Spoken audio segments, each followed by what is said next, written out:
mean, they get 35 state legislatures. They could change the Constitution. Like, this is like ridiculous, you know? And I don't want to freak people out, but like, it's true.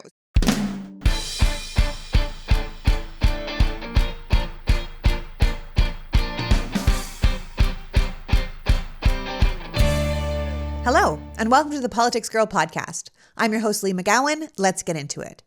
For too long, Democrats have ignored the power of the states. Over the past 40 years, while Republicans invested billions of dollars and focused energy into building and holding state governing majorities, Democrats focused the majority of their attention and money on national races. And while we've spent a gross amount of time focusing on the federal government, which of course we need to do, we are now seeing that the people who have arguably more power over our daily lives are the people who run our states, and more specifically, our state legislatures. If you listened to last week's pod, you know that the 10th Amendment, the final amendment of the Bill of Rights, says that if it's not listed in the Constitution as a federal power, or if it's not something the Constitution explicitly says the states can't do, then whatever it is up to the states, which gives state leadership an almost infinite amount of things they have control over. So the Republicans, knowing they were losing the majority will of the people around the country and that their policies and positions were no longer popular, made the strategic choice, along with their donors and backers, to target their attention on the states and the courts, where they had a better chance of dictating their will onto the people without necessarily having the majority support of those same people. You only have to look around the country right now to see that those efforts have paid off tenfold. The Republican investment in state legislatures has resulted in certain Republican lawmakers having almost unchecked and absolute power at the state level, including the ability to redraw district lines to make it nearly impossible to vote them out. This is how Florida and Texas and Tennessee and Oklahoma, Mississippi and Arkansas are able to flood their states with new and unwanted, unpopular laws. If the 10th Amendment was a major check on the power of the federal government, it was also an overlooked opportunity for the states to have almost unfettered power. And in the wrong hands, this unchecked influence has been an absolute disaster for human rights, civil rights, and democracy. If we don't turn this around, we're going to lose far more than what our children can be taught in school. We're going to lose our democracy. So this is what we're talking about today: the power of the states, and how essential it is we really hone in on state races and state legislatures, even in off-election years. This is a solution-based podcast. I want you to come out of it fired up and knowing that you can make a difference. A lot of what's happening right now makes people feel scared and hopeless. And I know that when you feel that way, the instinct is to check out. I want this conversation to dial you back in. We can fix this. It's just going to take effort. With that in mind, my guest today is Melissa Walker, head of Giving Circles at the States Project. A graduate of Vassar College, former magazine editor, and author of 10 novels, Melissa felt she had to do something to help her country, and she turned her talents towards the States Project to shift the balance of power in state legislatures and make Democratic state legislative campaigns more effective and better funded. The States Project believes that the strongest force for change in America are our legislatures, so they have made their entire focus winning governing majorities in those often overlooked and underfunded races. So without further ado, please welcome my guest, author, editor, and head of the States Project's Giving Circles, Melissa Walker. Welcome back, Melissa.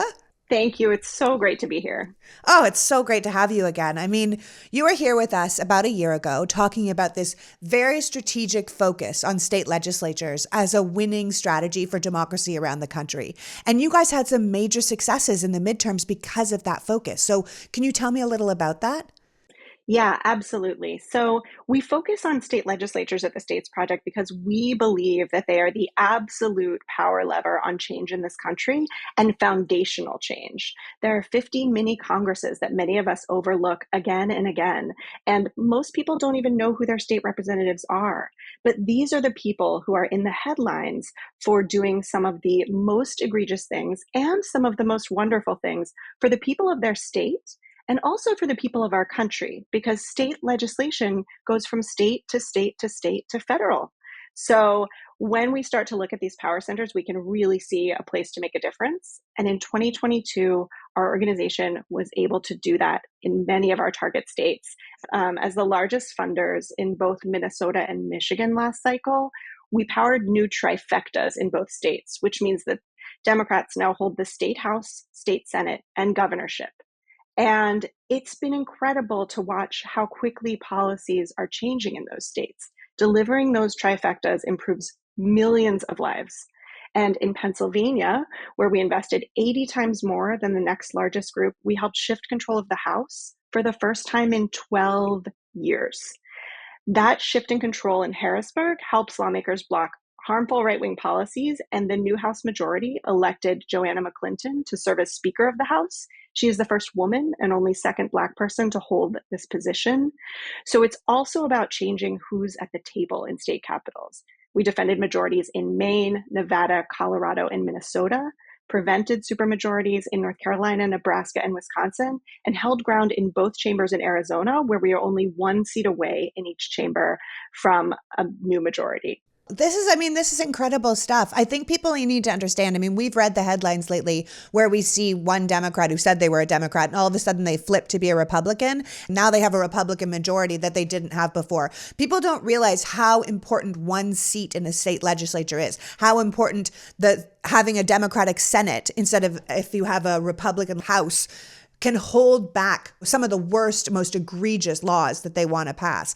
And sometimes it just is one or two people that hold up the whole show. I know that there's been just story after story of this happening. And what you're talking about with Michigan, I mean, Michigan state legislature has to feel like such a major win for you guys, because I think people should understand that the state's project doesn't focus on every single state. They have a very specific data-backed strategy to see where they have the best chance to make a difference and where they can really crack away at making a change. And sometimes that's not winning a house. It's just holding back a majority, or it's holding back a supermajority. I know you focused on 18 states for the 2022 elections. You actively raised for 8 states. And 2 of those states you just mentioned, Michigan, the state legislature, like you said, it's a trifecta now, clean sweep state races, legislature, but also, governor, attorney general, all of that. And then because of that, Michigan has just voted to amend the state's civil rights, to ban discrimination based on sexual orientation and gender identity. They voted to repeal a 1931 law criminalizing abortion drugs after the Michigan voters overwhelmingly voted to enshrine the right to abortion into the Constitution. They reversed the right to work law from 2012 that the Republicans have put in so that unions can do what unions are supposed to do and protect their workers. They voted to reestablish a prevailing wage law that would require contractors on state projects to pay workers with union level compensation and benefits. They restored tax exemptions for pensioners and the earned income tax credit so working families can save money. And finally, after that shooting that just happened in Michigan State, they passed a whole slew of gun provisions, right? Including extended background checks and safe storage laws and red flag laws. And this is what can happen with state legislatures. And we see this all the time working against human rights, but when we see it working in action and we can feel the accomplishments of it, I think it should really fire people up. That's absolutely true. And imagine all of that got done in the beginning of one session. It is incredible how quickly policies change when we shift these majorities. And by the way, both chambers of the Michigan House were won by fewer than 400 votes. So this is a place where the margins are so slim. We were involved in 59 races in 2022 that were decided by fewer than 1,000 votes. Some of those were losses, most of them were wins, but it is incredible to look at these margins and think about things. In Minnesota, 161 voters in one district flipped the Minnesota Senate. And that has made possible Protecting Reproductive Options Act, which immediately enshrines the right to abortion into Minnesota law. Minnesota is the first state in the post-Roe era to enact a policy like that protects the right to an abortion. And it's also critical for the surrounding states, North Dakota, South Dakota, Iowa, Wisconsin. They have existing abortion bans. So imagine that flipping this one seat in the state Senate protects abortion for millions and millions of women. I mean, talk about a power center to focus on.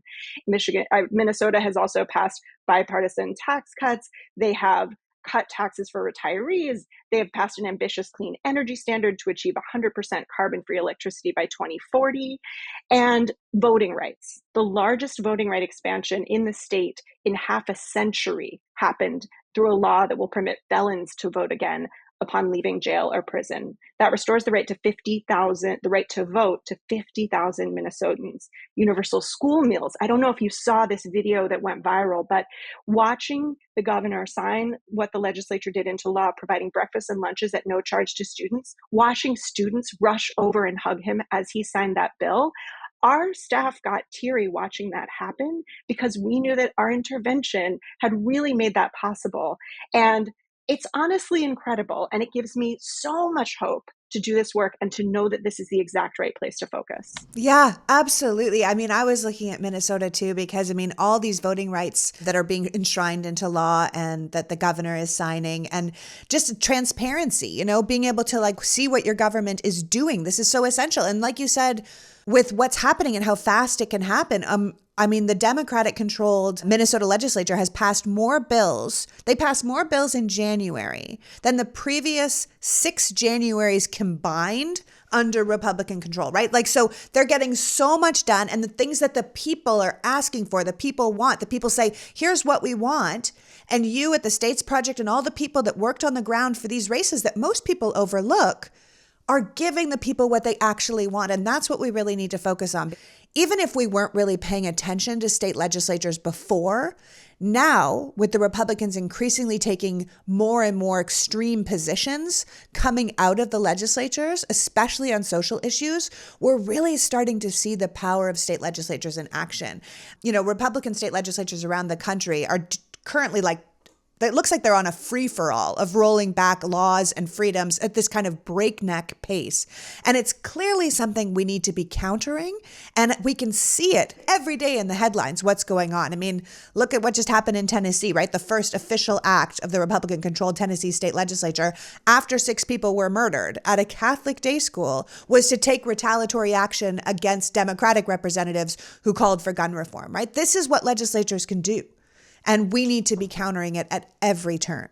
That's absolutely true. And the truth is that in many cases, I mean, they know these policies don't make sense, and they count on the non-accountability of gerrymandering and also on the lack of a spotlight that we all have on our state capitals, because the national media is trained on Washington, D.C., and so are we. I'll be honest, if you had asked me in the fall of 2016 who my state representatives were, I didn't know. I didn't have eyes on Albany. And I feel like I've been in grad school for state leg since then because I've turned to this work. But it has given me so much hope, because when we watch what goes on in Washington, D.C., and we watch things stall and not get passed and, you know, get watered down, what we can see is that real change happens in state legislatures, for better or worse, and sets the stage for what happens at the federal level. And, you know, in a place like Arizona, where we are 1 seat away in each chamber from a tie and shifting power, Republican lawmakers there don't want you to know what they're doing. They're trying to pass a bill that would make it less transparent, that would keep the public from finding out what laws they are passing. I mean, this is the kind of thing that when they hold majorities, they can start to do, unless we keep a spotlight trained there. I was so thrilled to see the national spotlight on Tennessee, because I think it galvanized people, and I think it woke a lot of people up to what is happening in state capitals. And to be honest, our team, when moments like the fall of Roe happen, we know that that's a terrible thing for the country, and it's going to bring a lot more attention to state legislatures, where we have to focus in order to shore up the foundations of our country and the fundamental rights that we all believe in. Yeah. And I think what it comes down to is what you were saying before, like some of these state legislatures are just, it's 1 seat that makes all the difference, and 1 seat that's like less than 400 votes. And if people want to know if their vote counts, like, for goodness sakes, your vote counts, especially in a state legislature race, especially if you get 5 of your friends to come out. You want hope? Focus on these races. You know, like we look around the country right now and we can see that these far right states are more than willing to throw democracy out if they have to, whatever it takes to stay in charge and impose their will on others. And in many ways, I think they're making it about as miserable as possible for us, because they're hoping, and this is my personal opinion, I think they're hoping people will move. You know, they're like, you don't like it, get out. But what happens is, if people move, if they say, well, I'm under attack as someone in the LGBTQIA community, or I'm under attack as a trans person, or I'm under attack as a woman, I'm leaving this state. What happens is there's no one left to be those 161 votes that flip the seat. They're hoping that the people who oppose them will leave. And then they can solidify even more power because the actual federal system already favors the red states, already favors the small rural states, already favors them in the Senate. So the more state legislatures they can control, the more power they will ultimately have federally. And I think people really need to realize how interconnected it is. And part of these horrible, horrible laws that they're passing, I mean, state legislature in Missouri just pitched childhood marriage, right after they defunded all libraries in the state. Montana's new legal definition of sex essentially erases trans and non-binary people from existence. Iowa has decided to stop paying for emergency contraception for rape victims. So now if you are raped in Iowa, they're not going to help you. They already won't allow you to have an abortion, but now they won't give you the morning after pill to prevent pregnancy in the first place, right? So this is nuts what they are able to do. We all know what's going on in Florida, but they're even attacking private companies in Florida now. They're taking Republican state legislatures and personally attacking private companies. And it doesn't matter if you're a Republican or a Democrat or a libertarian or an independent. You should be like, that feels very un-American to do that. It doesn't matter how you feel about any social issues. Attacking a private company for not fundamentally agreeing with you is seriously problematic. So I think we have to look at the big picture and see what these red states are doing and say, okay, where can I make a difference? And I think that's one of the most wonderful things about the States Project is that you guys are doing a lot of the background work to tell us where we should be focusing. So we're not wasting our time and our energy flapping our, wings in the water. We can really go somewhere. You want to tell me about what you guys do and how you decide which states to work on and what we should be focusing on? Yeah, absolutely. And you're absolutely right. I mean, if we say, hey, everyone should focus on state legislatures, the next question is, okay, well, how? I Yeah. mean, there are thousands of state legislators across the country. And again, most people don't even know who their state legislators are. So how do we plug into the exact seats we need to shift power in certain states? And where do we decide to work? So that is where the States Project comes in. And we have a research team and a political team that does a deep dive, a 99 state chamber analysis. 99 because Nebraska is unicameral. And define unicameral for people that don't know. Of course. Oh my gosh, I didn't know what that word meant before. Unicameral means there's a single chamber. So there's not a state Senate and a state House, but just a single chamber. And so there's a 99 state chamber analysis so that we can figure out, okay, where are the districts where we could shift power? And we're never in deep red districts. We're never in deep blue districts, but we do target those tipping point districts, the ones that we need to challenge and the ones that we need to defend, because of course we're doing both at the same time with each election cycle, and the numbers that we need to flip power, because when majorities shift, that's when policies change. But we do all the research to guide people in that direction, and they can choose from our target states a way to plug in and help us do that work.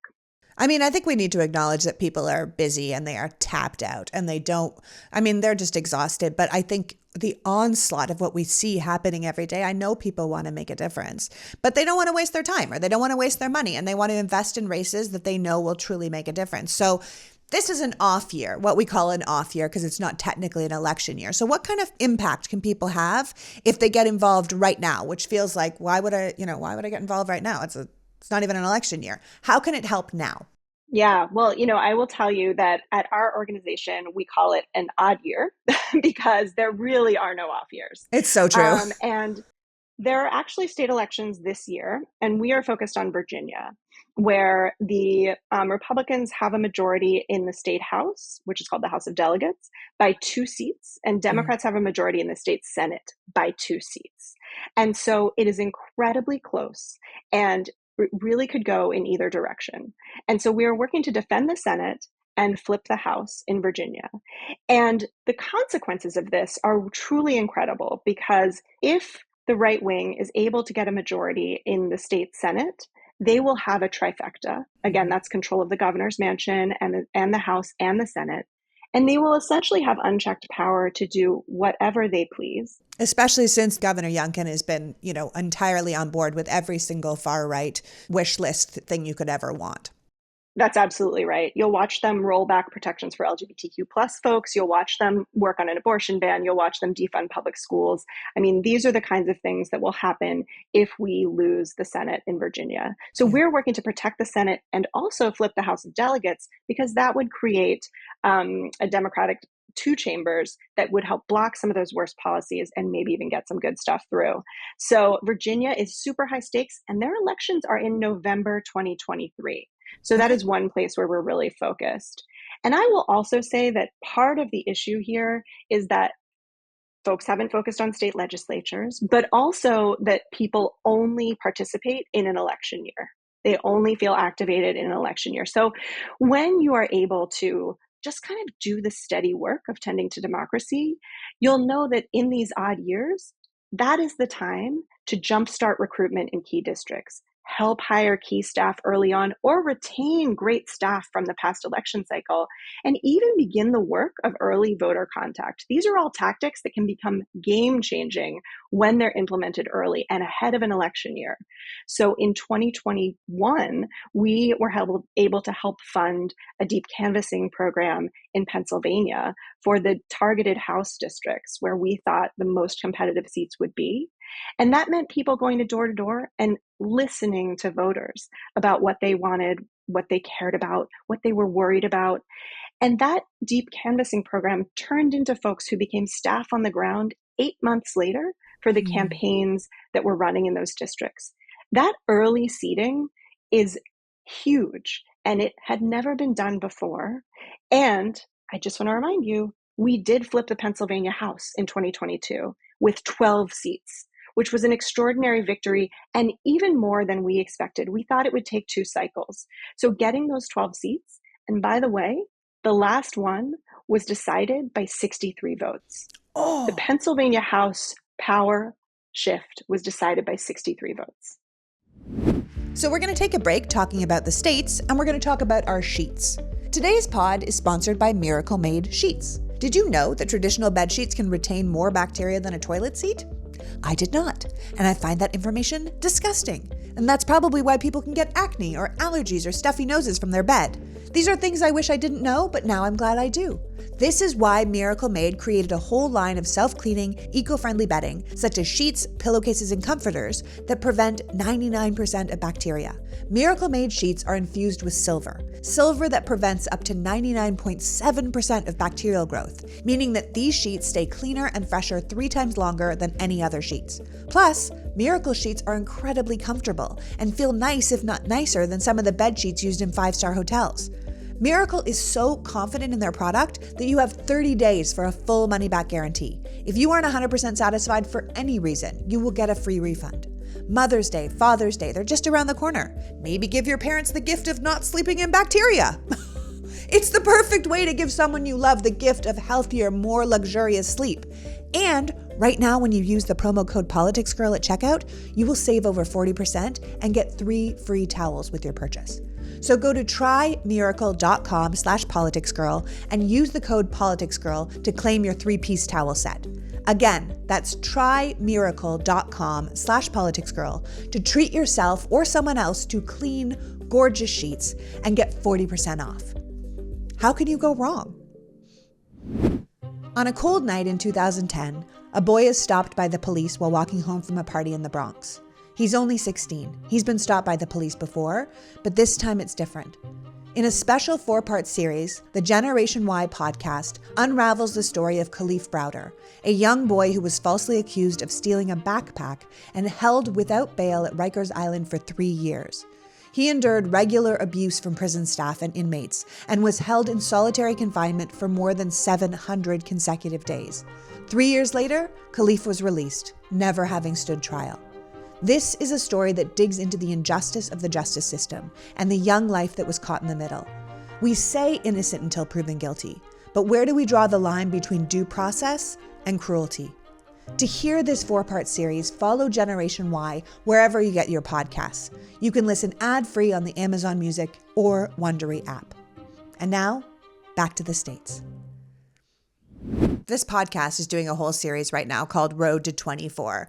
And a lot of it is about the importance of getting in early. I often tell people that if you care about a race, don't do one big donation right close to the election. Do a smaller reoccurring donation for as long as you can leading up to it, because it allows candidates to plan their attack. It allows them to hire staff. It allows them to know what they have coming in and be strategic about how they spend their money. And you guys at the States Project are incredibly strategic. I love your organization. You are ahead of the game because you do plan out your attack, because you do the homework for us. You know which races, which seats, which states we need to be focusing on. And then people can come out there and really know they're making an actual difference. I mean, you've always been incredibly clear that the impact people can make at the state level is just not possible at the federal level. You guys are often pointing out that it can be cheaper and easier to flip an entire state chamber than it is to win a single congressional seat. So when you are properly organized by groups like yours, when we say, okay, what can we do to help? Then we're making strategic decisions about which districts and seats we should be investing in. And we're proving that it works with these Democratic majorities that we are now seeing in places we didn't have them before, and places that would have had Republican majorities or would have had Republican supermajorities, and they would have stripped us of our democracy. And we have held that back with the early work you guys are doing. So I think it's so essential. I know that we can see from an off-year election, or as you say, an odd-year election, that an election like was in the spring for Janet Protasiewicz for the Supreme Court, in Wisconsin. Like, people are not paying attention to random Supreme Court, and yet this year, people were like, wait, I can see why that is a bigger deal. I can see why this one seat on this one court is going to make a difference to the entire country, not just to women's rights, but to the entire country's democracy. And I think people need to start thinking that there's never an off year in American elections. Democracy is literally on the ballot every month. And what can we do to hold it up? Absolutely, absolutely. And that's really why we run a Giving Circles program, to give people a really tangible way to plug in. And our Giving Circles are groups of friends and family and neighbors, and they're usually led by the person who wrangles the book club or keeps everyone on task at the potluck. They're leaders who organize, and they've been organizing other things for a long time. And they can do this too, because when you make a list of friends, family, or the people on your text chain, anyone who wants to do something, anyone who's upset, who's fearful, or who's inspired and motivated, we know that people really do want to get involved. They're just not quite sure what's impactful. So when people sign up to do a Giving Circle with the States Project, we hand them sample language, videos, and other supports like this podcast to reach out to folks and explain what we're working on. And Giving Circle leaders bring their own words of why it matters to them, their story. And we just did a storytelling training with our Giving Circle leaders yesterday, actually, and it was wonderful. We give people all the tools they need to bring together their community and focus their resources into targeted, strategic, and not shiny object political giving. Because we often end up with races that have millions and millions and millions of dollars. The well-spotlit races are incredibly overfunded. Yeah. And these races often end up at the short end of the stick without enough resources. And so when we're able to guide our friends and our family and our networks to strategic political giving, it is a gift. I always tell Giving Circle leaders, this is not an ask. This is an opportunity for the people in your life to have a political impact that they did not know was possible. Because that's what it felt like to me when I started my Giving Circle. I started to understand that I had so much more power than I realized.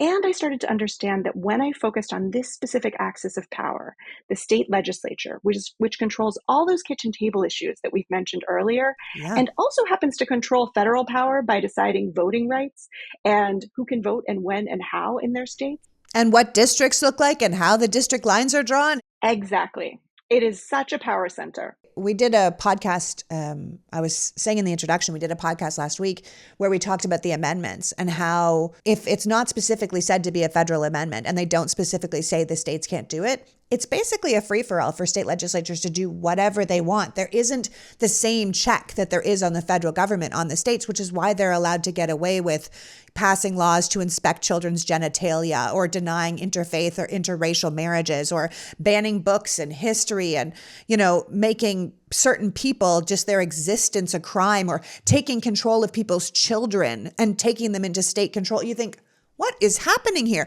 But what's happening is the states don't have the same checks and balances the federal government does, which means we have to be very specific about who gets to be a state legislator. And we need to be really careful because ultimately it's going to affect those big races that you talk about. It's going to affect, who gets to be the president, who gets to be in Congress, which kind of brings me back to that highly controversial independent state legislature theory, which had made its way all the way to the Supreme Court in the Moore v. Harper case that was argued last winter. And we still haven't heard a verdict from it. And the argument of this case, if people don't know about Moore v. Harper, is that the state legislators, not the voters, should be the ones who get to determine who becomes president via the Electoral College. So the state legislatures are the ones with the power to simply award the state's electoral votes to whomever they want, not to the winner of the popular vote, which is how we assume it is done now. And we are waiting to hear that decision. So if it goes the wrong way, we could have state legislators deciding, oh, well, the Democrat won the popular vote in my state, but I would rather send the electors to vote for Trump. And that could happen. Do I think it's going to happen? I don't. I hope not. But it could, which gives us just one more reason to make sure that Democrats and people who believe in democracy and people who believe in human rights and the rule of law are the ones in charge of our state legislators. Absolutely. It is absolutely wild. And I often say this three-part thing, which is if you care about Congress, you should care about state legislatures because they draw the district lines that decide who goes to Congress. And if you care about the Supreme Court, you should care about state legislatures because the Supreme Court doesn't write laws. They rule on laws that are coming out of state legislatures. Mm-hmm. And if you care about the presidency, you should care about state legislatures for the exact reason that you just stated. There is a path to a coup here. And it runs directly through state legislatures. And that is by design. The right wing has been working on state legislatures for decades. Well, we stared at Washington, D.C. and felt good about the direction our country was headed in, mostly, at least during the Obama years. But it was under those years that things like the stand your ground gun laws proliferated from state to state to state after Trayvon Martin's murderer. And it all started in Florida, right? Lawmakers in Tallahassee, whose names I don't know. So things like that are untouched by Washington. And the other thing is that even when federal laws pass, things like the Affordable Care Act, there are still a bunch of states that haven't expanded Medicaid. Yeah. And with COVID relief funds, state legislatures decide how to spend those funds, and they spend them in wildly different ways depending on who's in power in the state capitol. So there are enormous effects of this.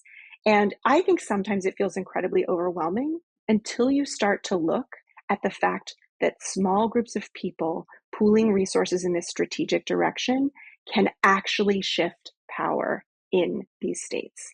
And state by state by state, we can secure our democracy not at the top, but at the foundations. Because the way that we look at our election funding is upside down. People give to the top the shiny objects, but what's happening is happening at the root. And that's where we have to tend to our country. Yeah, I mean, I think people want to do something productive and they want to fight back and they're very angry about what they hear and what they say. And I think in many ways we have to know that the old expression, how does it go? The cure for anxiety is action, right? This is action. And this is a discernible action. If you contact your group, the States Project, this is something you can really do. And you can do this with your friends, right? You fundamentally work with what you call giving circles, which you can do with your friend, your teammates, your group, your coworkers, people that are like, did you read the news? Those people that you can get together with and have a drink, and you get a whole bunch of information that you have already researched from the States Project. And then they can do active steps to follow through to change an election. And you don't even need to be, I'm in California, right? And sometimes I think, okay, well, what do I do? You'll give me stuff to do. If I have a giving circle, how does it work? If I say, yeah, you know what? I want to make a difference. Tell me how to do it. What do I do? Well, there's two big stories here. The first is the story of why we focus on state legislatures. So you start talking to friends, family, anyone in your network who you think might join you in this about why state legislatures matter. And we hand everybody a bunch of language like that. And those things bring them in. And light bulbs start going off over people's heads because they start to see this power center. When they do that, and they realize that, like you said, it is often cheaper to change the balance of power in a state chamber than it is to win a single competitive congressional seat. They start to understand that maybe what they can give can have a real impact. I am not a billionaire who can hand giant checks to politicians, but I am someone who can organize my network and little by little come up with an impactful fundraising total that can shift power in a state. And so are you. So are these listeners. These are all people who can bring in friends, family, and networks. And it's as simple as thinking about, maybe you set a goal of, I want 50 people in my giving circle. If you can organize 50 people into a giving circle, you can absolutely get to a total that's going to help shift power. And the dollars that you send go to the states project. And then you are able to choose from our list of target states. And 100% of the amount that your giving circle raised goes out the door to that states. And they support the campaigns that we need to win or defend power. And we make these state legislative campaigns more effective and better funded because we see them for the power centers that they are. And now so do you, and so do your people. And so the resources are an incredible thing. They are the fuel for our electoral engine. But it is also true that knowing about this power center and getting everyone in your radius to focus on it will create great change as well. Because when we have a spotlight there, when we're watching what our state representatives do, when we're understanding this power center for what it really is, they are not able to operate in darkness, and they are not able to get away with some of these things. And it will change the country. I really believe that. Yeah, I think we need to fight back, and I think we start fighting back right here. At the end of the day, we have the majority sentiment in the country, and we're the winning team. We just need to step up and act like it. I want to thank you for joining us today, Melissa. Before you go, will you leave us with how we can support the States Project, how we can get in touch with the States Project, and how we start our own giving circle? Absolutely. So if you go to statesproject.org/action, you'll be able to click a button to start your own giving circle. You can also get in touch with our team to ask more questions. We're always happy to talk and meet with people.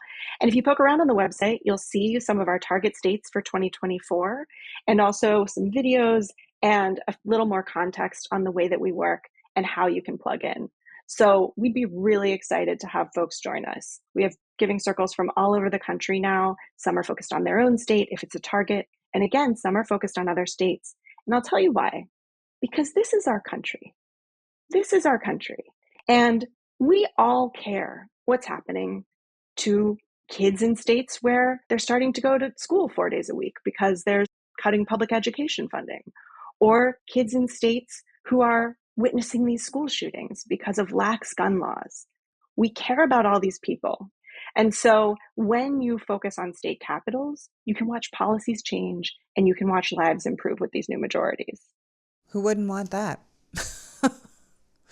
Thank you so much for joining me today. And I want to thank everyone who's listened to this podcast in the past. We had a lot of people join giving circles and start giving circles the last time we had Melissa on the show, and it really made a difference. You can see the change that the States Project made in the last election, and we can do that again. We can do that in Virginia in November, and we can do that in 2024. And if you are sitting listening to this and thinking, God, what do? I just want to help. I want to make a difference. This makes me crazy. This is what you can do, and it is totally manageable, and it doesn't mean you have to be a billionaire, and it doesn't mean you have to be working 24 hours a day to do it. This is a way to put your energy towards something that actually changes on the ground what we're able to do. And I'm so proud of this group. They are a grassroots group that started from the ground up.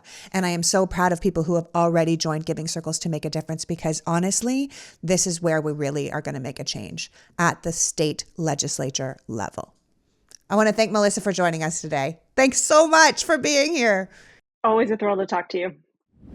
So that was Melissa Walker, head of giving circles for the States Project, reminding us that states are where the real power centers of America are.